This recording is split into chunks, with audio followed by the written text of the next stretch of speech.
La déclaration sur l'élimination des violences à l'égard des femmes, adoptée par l'Assemblée générale des Nations unies en 1993, définit la violence à l'égard des femmes comme tout acte de violence dirigé contre le sexe féminin et causant ou pouvant causer aux femmes un préjudice ou des souffrances physiques, sexuelles ou psychologiques, y compris la menace de tels actes, la contrainte ou la privation arbitraire de liberté, que ce soit dans la vie publique ou la vie privée. La Journée internationale pour l'élimination des violences à l'égard des femmes marque aussi le lancement des 16 jours d'activisme. La campagne des 16 jours d'activisme est utilisée comme une stratégie organisée en vue de mener des actions collectives à l'élimination de toutes les formes de violence à l'égard des femmes perpétrées par des individus ou des groupes à travers le monde.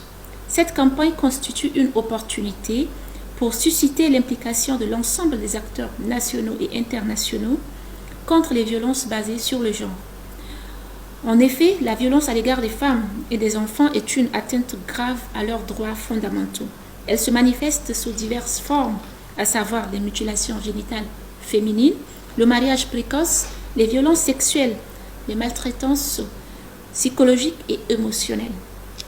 Le gouvernement de la République du Tchad, sous la clairvoyance du maréchal Idriss Déby Itno, président de la République, chef de l'État, a enregistré de nombreuses actions tendant à l'élimination des violences à l'égard des femmes.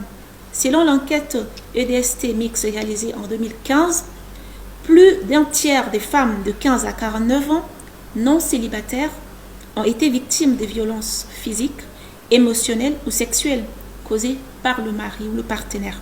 L'épanouissement de la femme et de la fille au Tchad est inscrit en lettres d'or dans l'agenda du maréchal Idriss Déby Itno, président de la République, chef de l'État.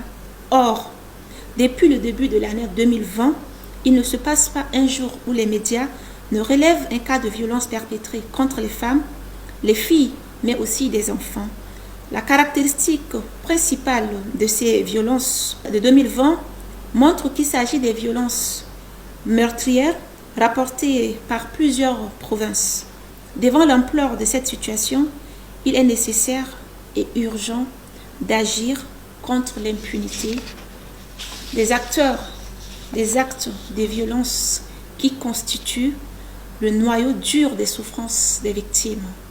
Le gouvernement de la République du Tchad, sous la clairvoyance du maréchal du Tchad Idriss Déby Itno, président de la République, ne ménagera aucun effort pour lutter contre toute forme de violence et donner aux femmes les moyens nécessaires à la réalisation de leurs objectifs visant à leur autonomisation.